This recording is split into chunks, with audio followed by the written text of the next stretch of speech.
Good evening and welcome to the next installment of Meet the Leaders. I am your host, Jerry McPherson, Director of Economic Empowerment for the Greater Phoenix Urban League. Before we go any further, first I would like to thank you all for spending your evening with us for another installment of Meet the Leaders. Today we'll be discussing the Arizona that we want. Before we go any further, I would like to ask you all kindly to like, comment, and share. Like this post, drop a comment below, and share this with your audience, whether you're watching on Facebook or YouTube. We want to get as many people to this broadcast as possible, and you can help us do that by letting the world know that you're with us tonight. Tonight, we will be joined by Dr. Sybil Francis, President and CEO for the Center for the Future of Arizona. And as the name suggests, an organization that is focused on improving the lives of those residents and businesses in Arizona and for those to come. Without any further ado, I would like to introduce President and CEO of the Greater Phoenix Urban League, George Dean. Take it away, George. Good evening. I'm George Dean, President and CEO of the Greater Phoenix Urban League, and I say welcome to each of you who are watching this month's Meet the Leaders Town Hall. And very proud of the fact that we have the President and CEO of the Center for the Future of Arizona, Dr. Sybil Francis. Arizona is over 100 years old, and I, along with many of you, have seen it grow from a small western state to having the largest county land-wise in the country, Maricopa County, and the fifth largest city population-wise in Phoenix. I extend a special thanks to Dr. Francis for agreeing to share with you how the Center for the Future of Arizona was formed and how it plans to be instrumental in providing the Arizona we want behind a shared vision of success that will shape and define the state as a national leader in the 21st century. Arizona is special and misunderstood by a lot of people outside of Arizona. So listen closely to what Dr. Francis has to say and join with the many others that want Arizona to be an example for the rest of the country to emulate. With that, Jerry, I'll turn it back to you so we can get to Dr. Francis. Thank you so much, George. And we're going to get right into the broadcast. And I would like to introduce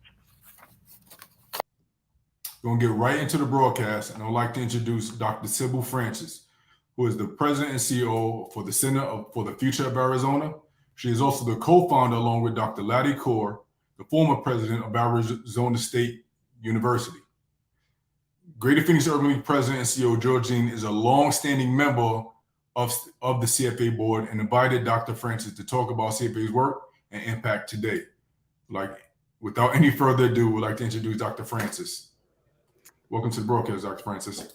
Thank you so much. Thank you so much, Jerry, for this wonderful opportunity. I'm so excited to be here with all of you. I want to also echo your welcome and thanks to all of you for spending the evening with us.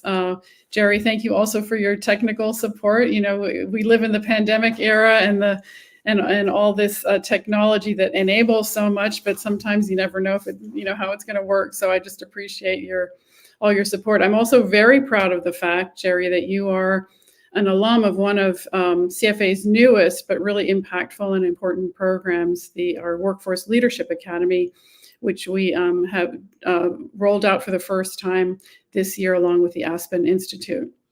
And of course, I have to thank George Dean for his longstanding service on the Center for the Future of Arizona board. George, I think you've been with us from the beginning, but it's been 20 years, and so our early records are maybe not what they should be, but you were there from the beginning and continue to provide us with incredibly valuable advice and guidance and insights based on your own experiences in leadership of the Greater Phoenix Urban League. So thank you both so much.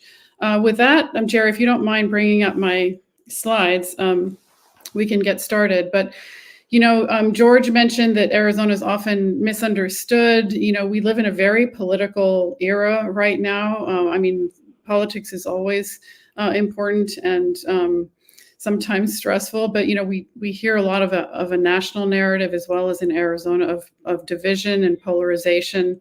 not just in our country, but in our state. And, you know, I think we start thinking maybe that's really what it's like. And so we have committed ourselves as an organization from the very beginning to bringing Arizonans together to create what we call the Arizona we want. What is it that can bring us together and help us understand where we have things in common and how we can build a positive agenda from there? So that's really our mission, which is to bring Arizonans together to create a stronger and brighter future for our state. And as I mentioned, we're working towards the Arizona we want, which is a shared vision of success around what matters most to Arizonans that expresses their highest aspirations and hopes for the future. Now, you might ask me, how in the world does the Center for the Future of Arizona know that? Do you have any standing to talk about what Arizonans want? And in fact, that's one of the things I really want to be focusing on today, which is how do we have an understanding of who Arizonans are and what they want?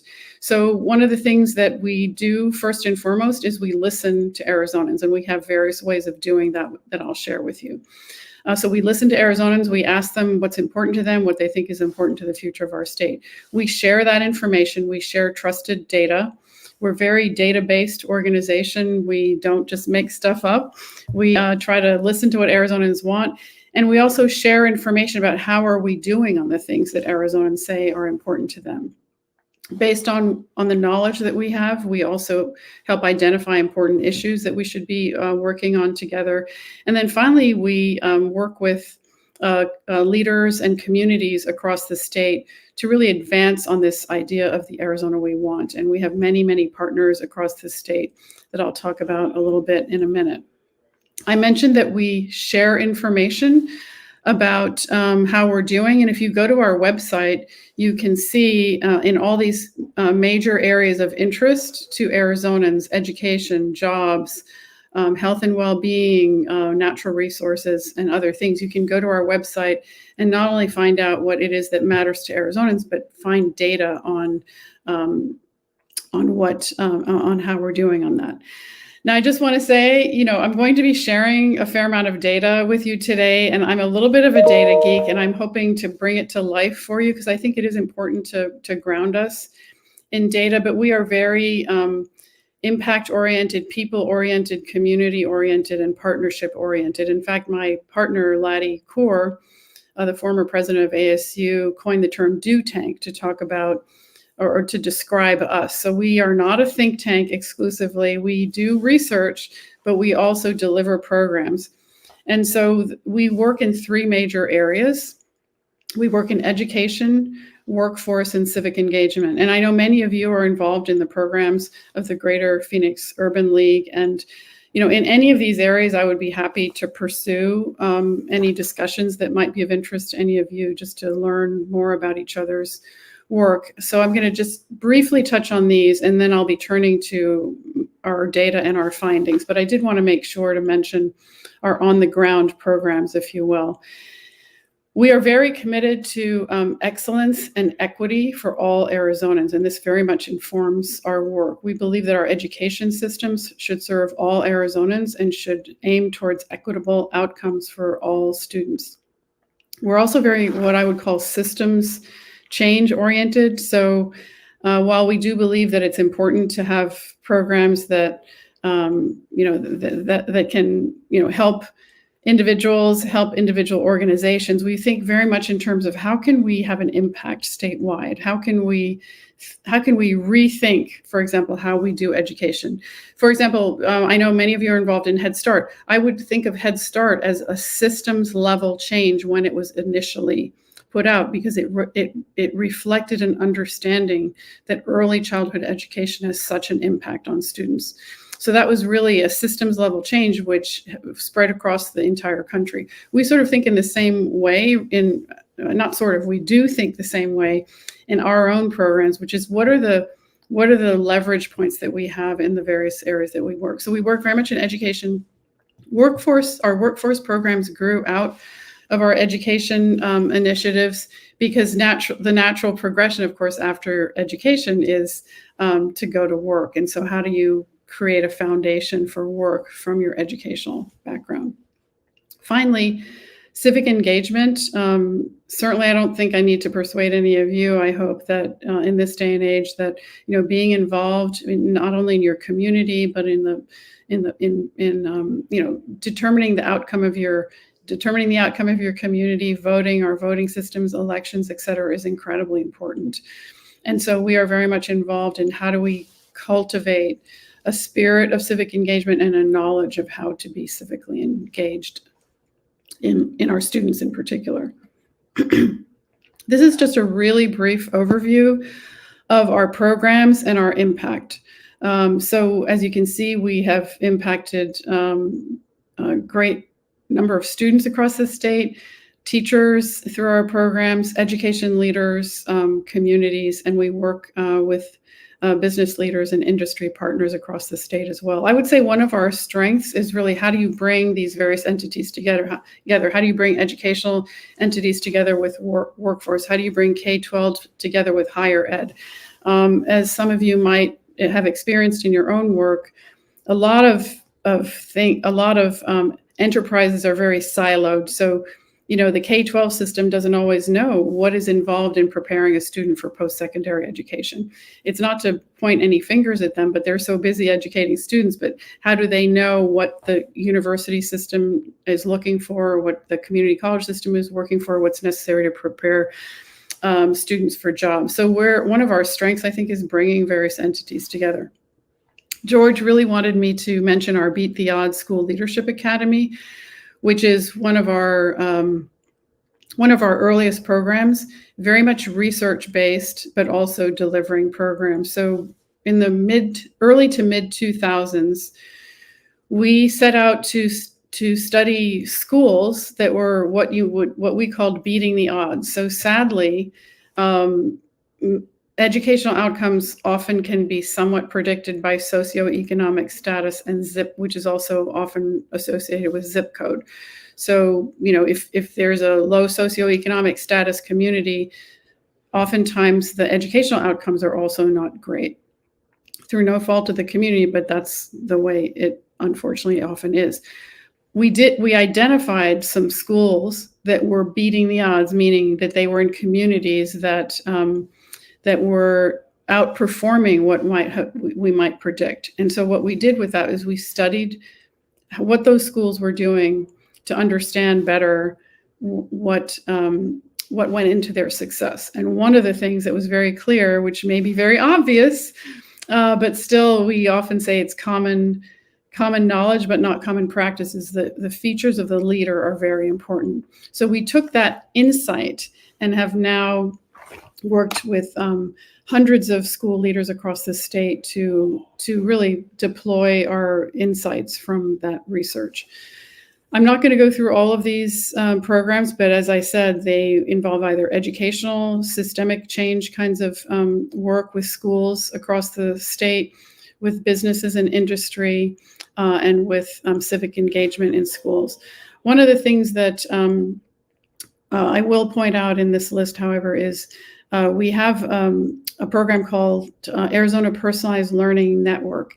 And what that means, Arizona Pathways to Prosperity, So what that program does is it really looks at how do we create seamless career pathways for students starting even as early as middle school to look at career, think about the things that they're interested in as for careers, and how do we set them up in high school to be prepared for the post-secondary education they might need and to be prepared for jobs in high-wage, high-demand fields like IT, health bioscience, advanced manufacturing, and energy.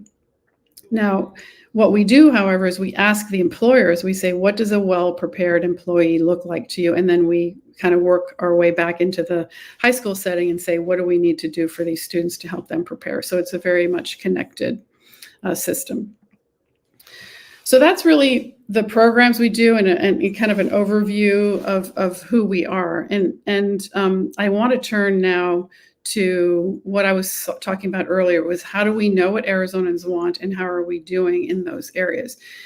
And the name that we gave to this concept is called the Arizona We Want. And it's really based on a very innovative very innovative initiative that we have in partnership with Gallup, which is the premier gold standard public opinion survey organization in the world, really.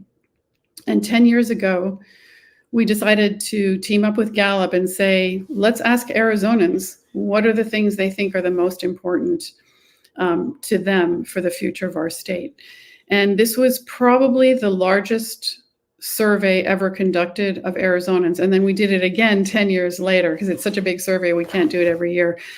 This is really not one of those quick and dirty, like opinion polls. This is really very deep and broad and really getting at the heart of what Arizonans think is important to the future of our state, and something we're very proud of, and that we've built our own work on, and that we work to share the findings with others, because it really provides a great foundation for how to come together to create positive change.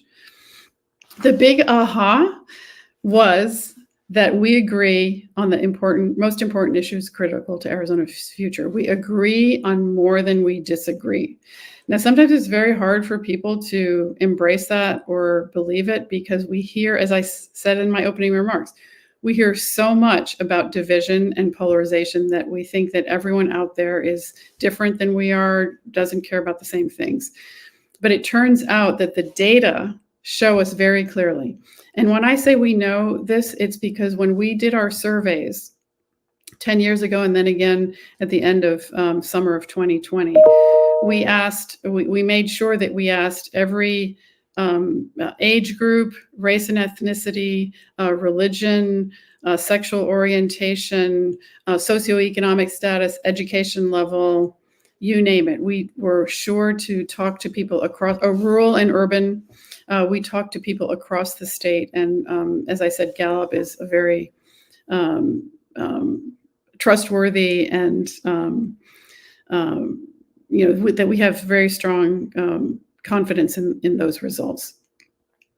So what we did was, when we looked at the results of these surveys, we kind of grouped them together, and we found that we have 7 shared public values. And I'm going to go and show you the list in a moment. But what do I mean by 7 shared public values?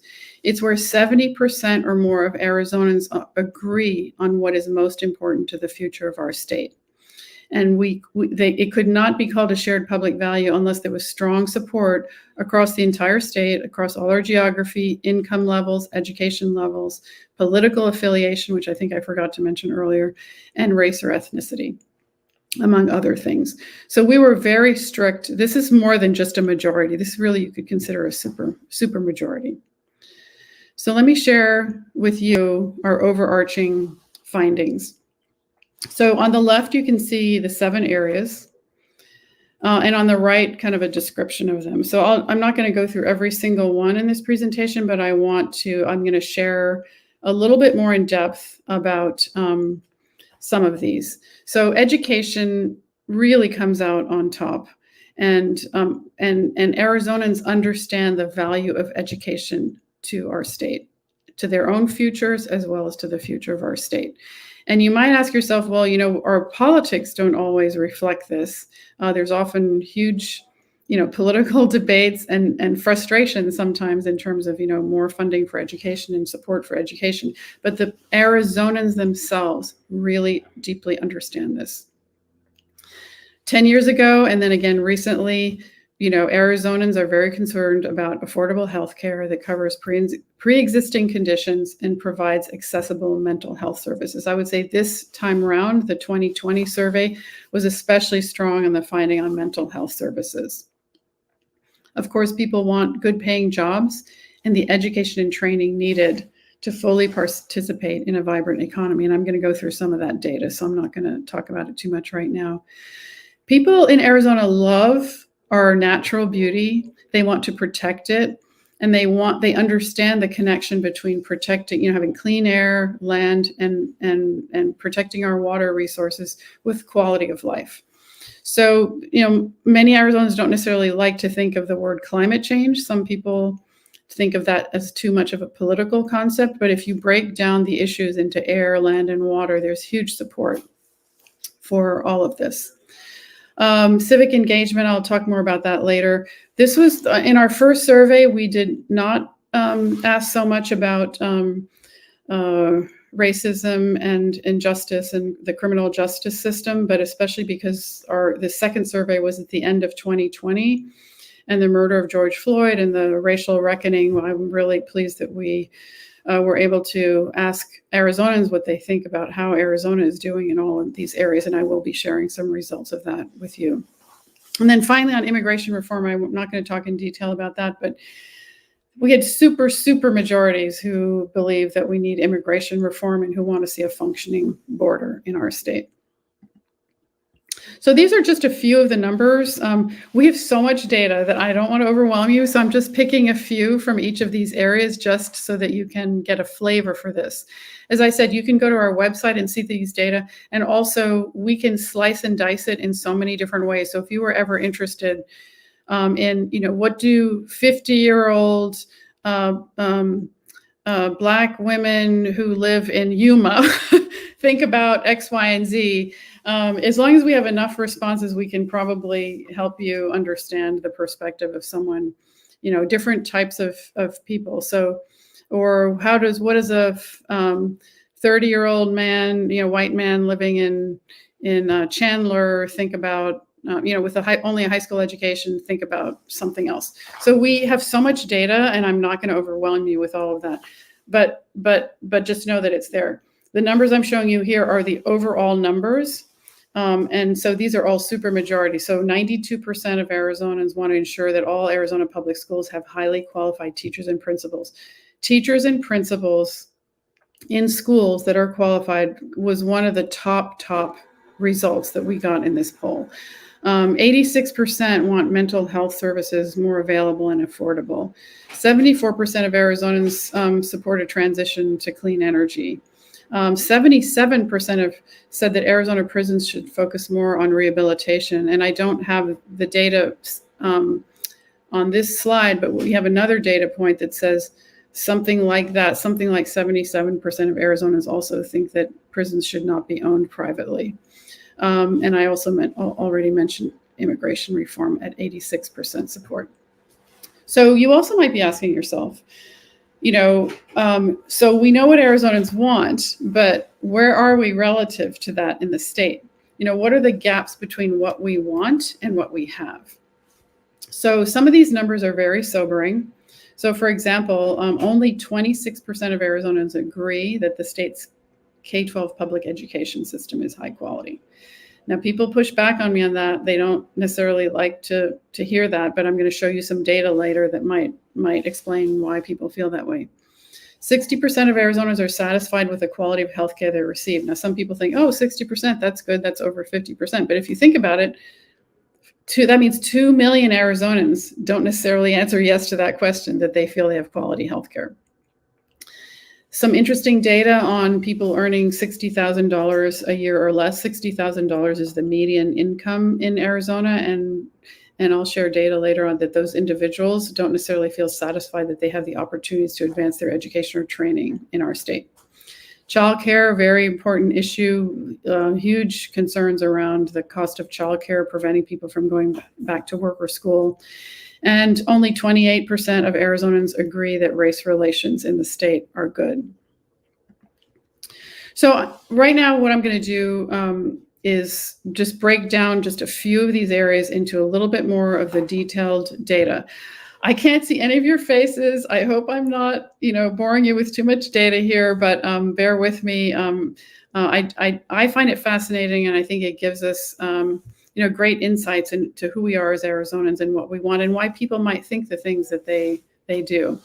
So I mentioned that one of the top shared public values is education. So I already said, 84% believe that education is important, but only 26% think it's high quality.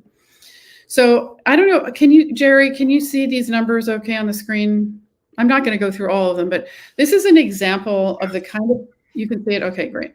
This is an example of the kinds of data that we have that you can really dig in. So you can see we have the data on quality early learning, third grade reading, eighth grade math, high school graduation, opportunity youth, post-high school enrollment, and post-secondary attainment. These are kind of key indicators of how are we doing in the state in education. So each of these, you could say to yourself, all right, well, how are we doing on third grade reading? If you look across the top here, the number on the left is all Arizona. But then you can, as you go across to the right, we have the numbers broken down by African American, Asian, Hispanic, Latino, Native American, white, economically disadvantaged or low income, English language learners, and special ed. And then on the far right is the goal set by organizations in the state involved in this.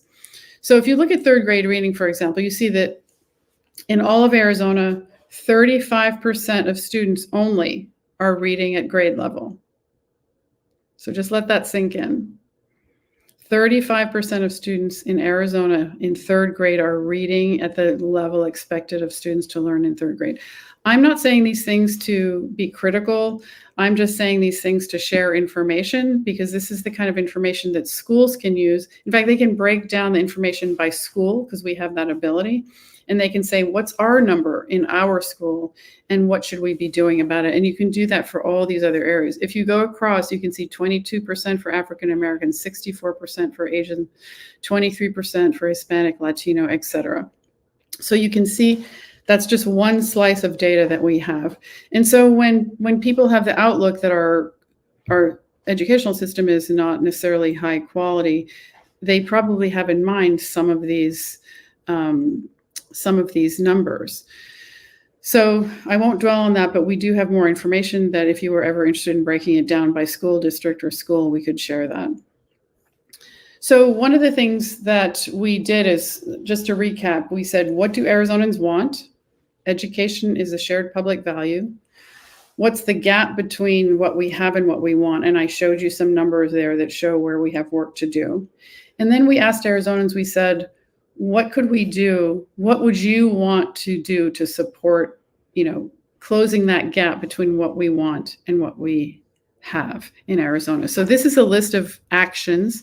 So for every shared public value, we have actions. So I think I mentioned that the highest value is making sure that Arizona public schools have enough highly qualified teachers and principals. 92% of Arizonans that we polled said that's what they wanted. Arizonans also believe that we need more students graduating from high school and going on to some kind of post-secondary pursuit, whether it's community college, technical or trade school, or four-year university or college. Reliable internet, of course, was really highlighted in the pandemic, the lack thereof, because so many students were going home or working or trying to participate in school from home and really were disadvantaged. But I think regardless of the pandemic, it's so important to have that. And so this is a very high importance to Arizonans. Finally, Arizonans believe that we need to be closing gaps in educational outcomes. You saw from the chart that there's some higher achieving students and some who are not achieving as high a level, that we need to close those gaps so that all students are succeeding and that we have an equitable system. I'm not going to go through each of these actions, but just know that for each of our shared public values, we do have actions. And again, I'm happy to go into greater detail with anyone who might want to pursue this with me. I wanted to show you one slide where we broke it down between all Arizonans and Black Arizonans, just so you can see we can break down those numbers. So if you look at make quality preschool programs available to families who want it, you can see there's a somewhat higher percent of Black Arizonans who support that. Same thing with structuring the school day and school year to improve learning and better match the needs of working parents. The school schedules don't necessarily support working parents very well. Less of a gap on reducing the financial barriers of going to college, and a significant, a reasonably big gap between all Arizonans on average, and then what Black Arizonans said to us about providing affordable, accessible, and reliable internet. So that's just one example of many that we could break down, by race and ethnicity. I think my next slide is, I guess I don't have a one on income, but I'll be sharing that in a minute. I feel like I'm going a mile a minute. I, usually am getting energy and questions from the audience. So please feel free to comment in the comment section or ask questions. I'm just going to keep going through here unless someone stops me. But I wanted to talk about the shared public values on jobs and economic opportunity right now. So one of the things that came out really on top or very high also in the survey was people want more good paying jobs. We did ask people, because it was the end of 2020, and it'd be interesting to ask this again, what were the job losses during the pandemic? These data are broken down by those with post-secondary degrees versus ones who don't have post-secondary degrees. So you can see that you would be twice as likely to lose your job permanently during the pandemic if you did not have a post-secondary degree. So that was something interesting I wanted to share. I mentioned earlier that we can look at income level and various questions. So we asked people how satisfied they were with various aspects of their job. So in this slide, the way we decided to break it down was those earning at the median income of $60,000 or below, or at the median income or above. So you can see the big gaps between those earning $60,000 and below and those earning above $60,000 in all of these questions. These are mostly, at least 10-point differences. So work leave policies, less satisfaction in the income group below 60,000. Opportunities to grow their careers in Arizona, that's a 20-point gap. So people earning $60,000 or below are only 40% satisfied with their opportunities to grow their careers versus 67% for people in the higher income. Equal pay and equal opportunities for promotion, significant gap there between the two income levels. Opportunities to advance education or training, also big gap between those income levels, and same thing with work benefits. So these are, again, just examples of how can data help you understand what the world is out there. And then when you know this information, how might it inform the sorts of solutions that you have and the actions that you can take? So this slide, I just wanted to show you an example of breaking it out between all Arizonans and Black Arizonans. And so you can see, again, gaps here. So these are answers from employed Arizonans. So an example is workplace culture. So on average, all Arizonans said they were satisfied with their workplace culture at 68%, but responses from Black Arizonans was only 45%. I'm not going to go through every one of these data points, but you can see that overall there is less satisfaction in various aspects of jobs for Black Arizonans. So I mentioned childcare, and the expense of childcare is very important. This we did break down by race and ethnicity, and you can see it was very striking. And I was not expecting this finding, but you can see very striking that the responses from Black Arizonans were far, far greater than any other group in terms of the cost of childcare preventing people from going back to work or school. The cost or availability. So for example, in rural areas, availability is a huge issue, and I'm sure cost would be as well. In urban areas, there may be childcare available, but it may be too costly for families. So but I just thought this was an interesting slide to share with you. So this is the summary here of the types of actions that came out of our survey about how we could advance on this idea of good paying jobs for all Arizonans.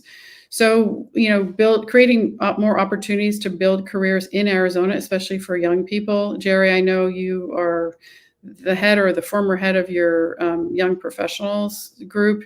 We've worked with a broad group of young professionals across the state, and one of the things that they say to us is they just don't see enough opportunities to grow their careers here. So that should be of concern to all of us, not just those individuals.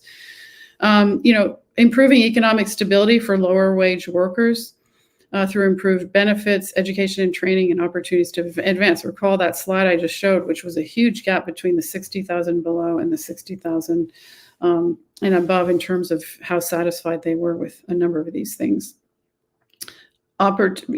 more affordable, high quality childcare is an absolute must, which is very clear. And this is all about how do we ensure an equitable and inclusive economic recovery. So I mentioned that. So we did our. I'm going to move on to the next shared public value here.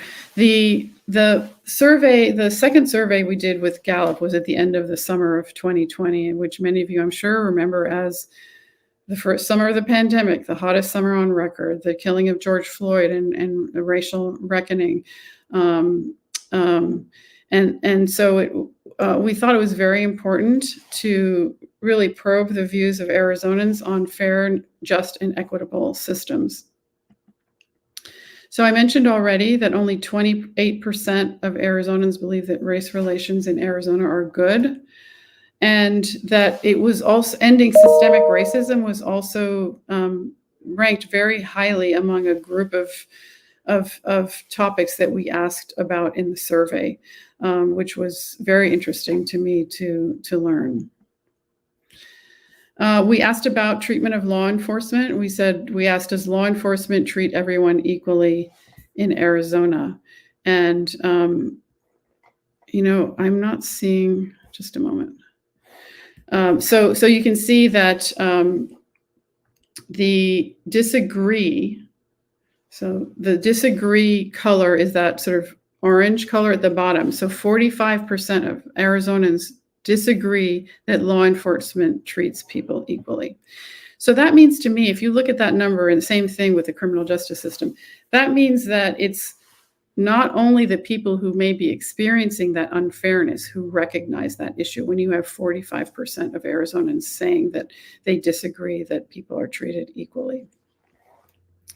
I hope I didn't say that in a too convoluted way, but I think it does leap out at you that there's a general recognition of this. We asked people if they had experienced discrimination because of race or ethnicity, and you can see that Black Arizonans outpace all others relative to those experiences at 53%. We also asked how welcoming is Arizona to people like you, and the responses from Black Arizonans was the lowest in the group. So I wanted to share that for your interest. So for fair, just, and equitable systems, the actions that came out of this survey were the need to address systemic racism as a key issue for the future success of the state, work to combat discrimination on the basis of gender, religion, or sexual orientation. We did find almost 100% of the people who responded who identified as LGBTQ said they had experienced some kind of discrimination on that basis. The action is to work to ensure the criminal justice system treats everyone fairly, and we need to reform Arizona prisons to focus more on rehabilitation than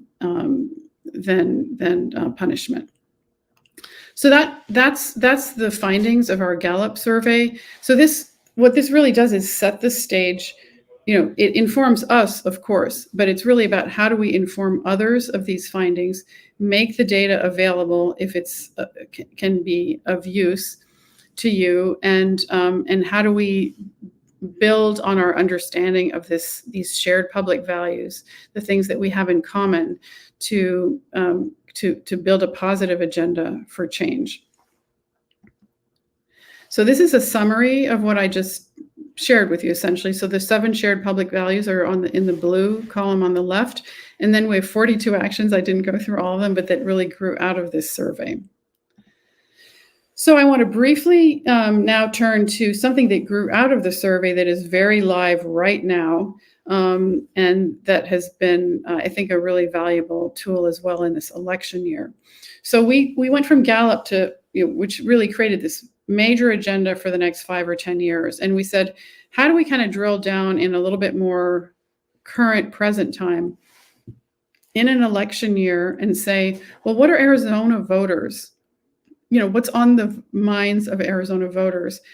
And what should candidates running for office know about what's on the mind of Arizona voters? I don't know about any of you, but I've gotten extremely frustrated with the extremely polarized, divisive political rhetoric coming from candidates that, we kind of asked ourselves, is this what's on the minds of Arizona voters? And I think you're going to be surprised to learn that mostly the answer is no.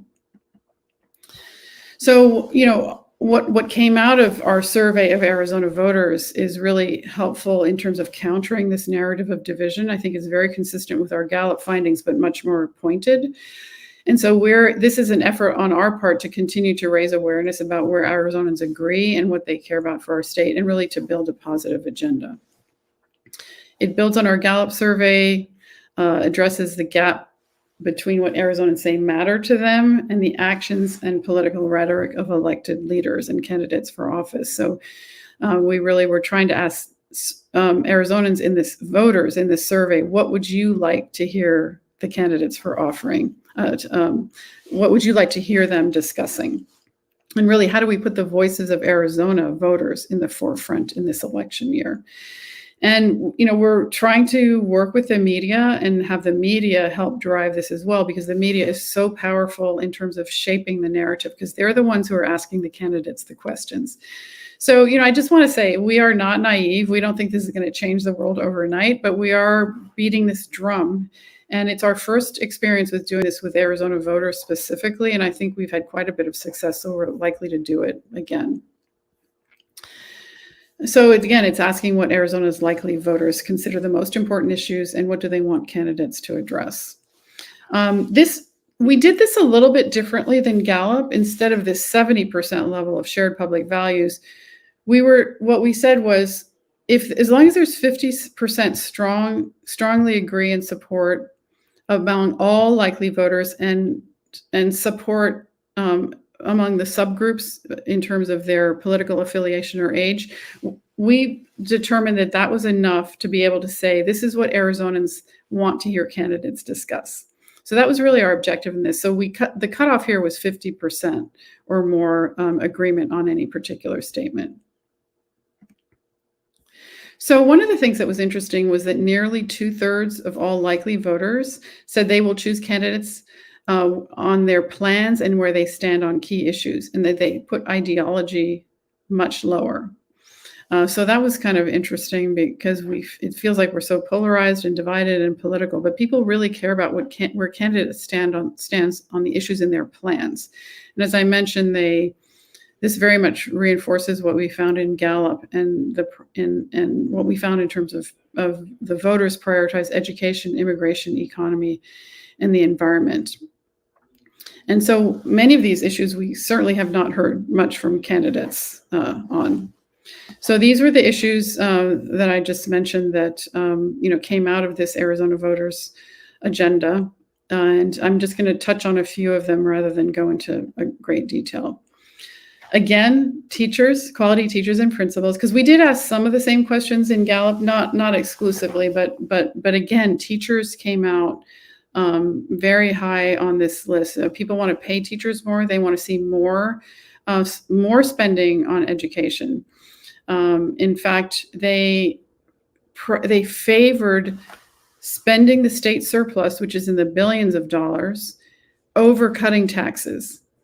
Now, the legislature already did invest some dollars, and we're about to do another follow-up survey to see where voters stand right now. But it was quite remarkable that Arizonans favor investments in education, public safety, and roads over cutting taxes. And they are very concerned about Arizona's water future. They also want to protect our rivers, natural area, and wildlife.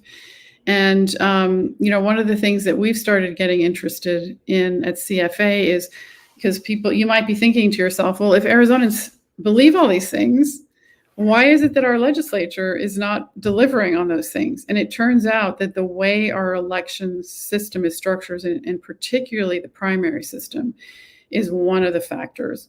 So I don't know how many of you are Democrats, Republicans, or independents, but Arizona is growing. The number of independents, registered independents, is growing in Arizona. It's roughly a third. I know if any of you are political junkies out there, you're going to pick on me and say that's not quite right, but it's roughly a third.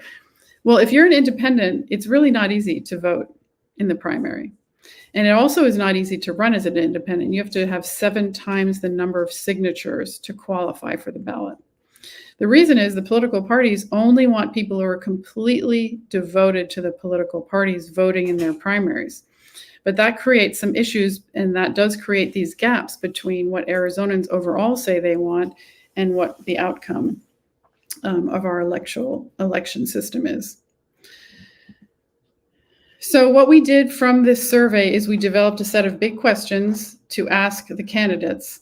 And as I said, this is not, we don't have the solutions. We're saying this is what voters in Arizona want the candidates to address as they compete for your vote. So what are you going to do? What is your plan to ensure that Arizona students have quality teachers and principals? That's one of the questions we're suggesting that the media and candidates be asked in these public forums. What do you think the state should do with the growing surplus? Should we give tax breaks? Should we invest it in infrastructure, education, and other things? What should Arizona do to protect our water future and secure our long-term water supplies? People are so concerned about water. Arizonans, it's one of the top issues. I would say education and water are probably among the top issues that Arizonans care about. You almost never hear candidates talking about water. How do we implement sustainable practices that protect our natural resources and high quality of life for all? What should Arizona do to keep our elections secure while preventing barriers to participation? One of the things we asked a number of questions of Arizonans: do you support mail-in balloting? Do you want to continue that, or do you want it to stop? Because there were some efforts in the legislature to stop early voting in person and mail-in ballots. Huge support for both of those things. Everyone wants to keep their ability to send their ballot in by mail and to vote early. But, ask the candidates running for office where they stand on this. And then how do you define a functioning border for commerce? And what is your vision for immigration reform? So that's a set of questions, starter questions that we are saying you could ask candidates. So you'll be glad to know I'm pretty much at the end of the data sharing. And so I'm going to wrap up here and see what kind of questions you might have. But really, this is something that the Center for the Future, all of this information is something that we feel passionately about sharing with others, because we know there's no way we can take this agenda on ourselves. But we are really in the data sharing business when it comes to this kind of information. I did mention we have our own programs, which are inspired by the Arizona We Want. But this Gallup survey, the new Voters Agenda survey that we did with High Ground Public Affairs, this is kind of our contribution to enlightening other, other organizations. Excuse me. I should have brought a glass of water, but I didn't. I'll give you an example. We are partnered with an organization called the State of Black Arizona. We share data with them to help support their annual report on the state of Black Arizona. We do that with a number of organizations.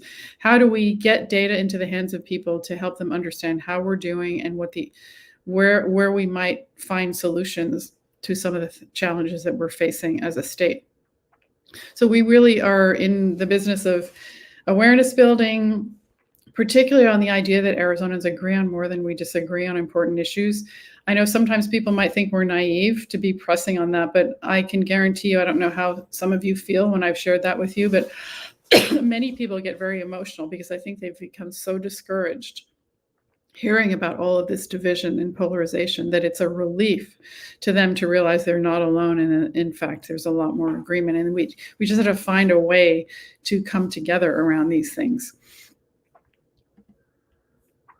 So, I certainly would be happy to follow up with any of you in this session. If there's other organizations you'd like to hear this presentation, if there's data that would be helpful, if you're interested in our programs and potentially partnering, or if you want to use some of these findings to help support the work that you're already doing, that it can reinforce the kinds of work that you're doing. We're open to many different ways of continuing this kind of conversation.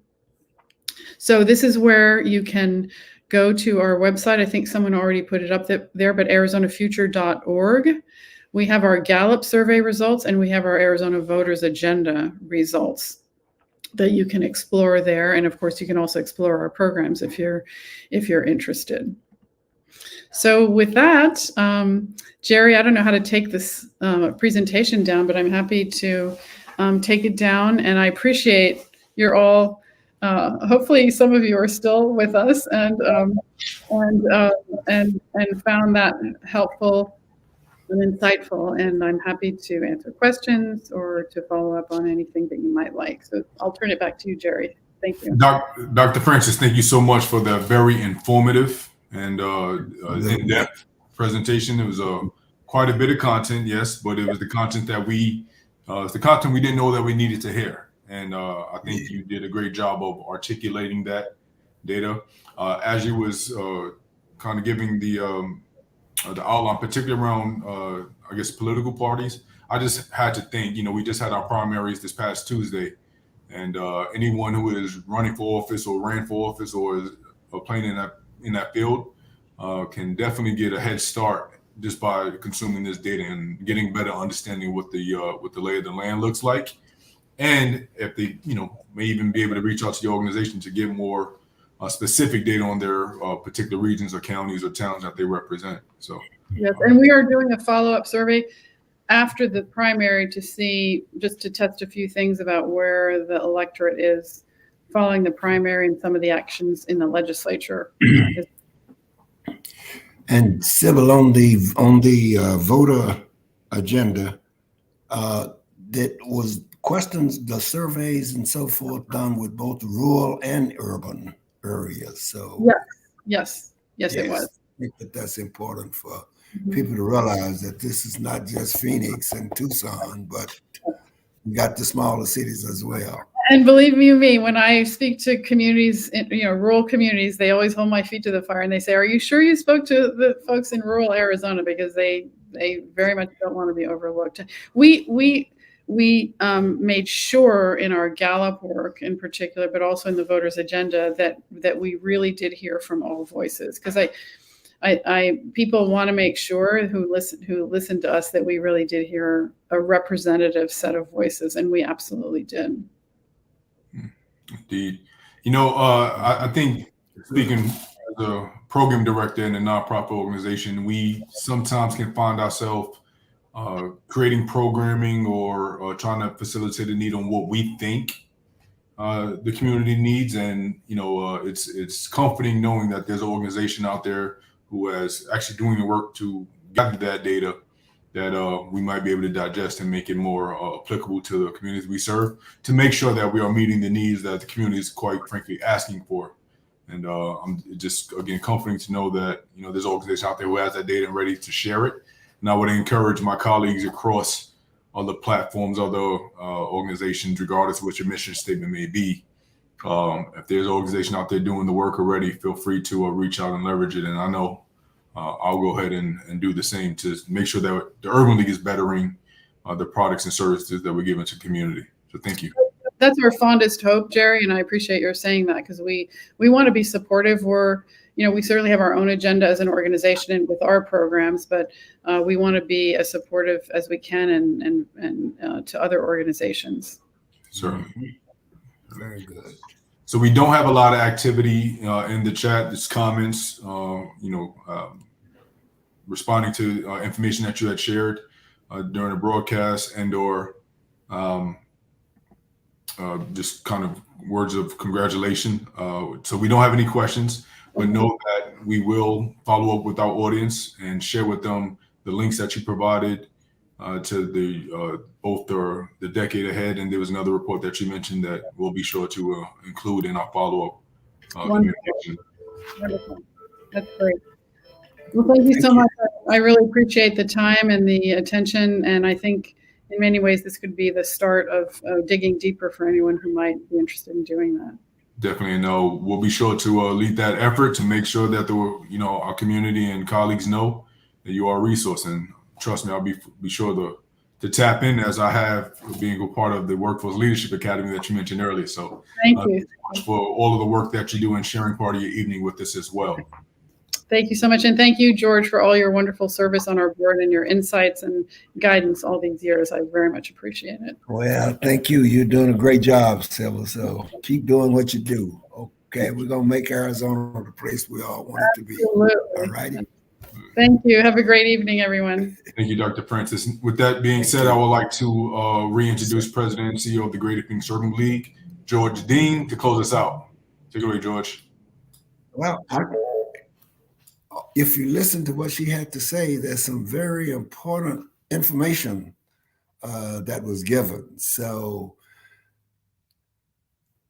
if we do what Arizonans have said they want from Gallup on down, we will be the kind of state, as I said earlier, that the rest of the country needs to emulate and so forth, to get away from this polarization and divisiveness and so forth that is going on in our country, and the decisions that have been made by policymakers and the court systems and so forth, and rid ourselves of the systemic racism that is taking place in our society. We can be that. That can happen. We still have the opportunity to make that happen here in Arizona. And I encourage all of you to do that. You know, my favorite saying is, together, we make a difference. And with our working together with our politicians, our nonprofits, our business leaders, and the religious community, and educators, and so forth, we can have the kind of community, the kind of state that we all want, where equality and justice for all is a reality and not just a saying. So with that, Jerry, I will sign off for this edition of Meet the Leaders Town Hall.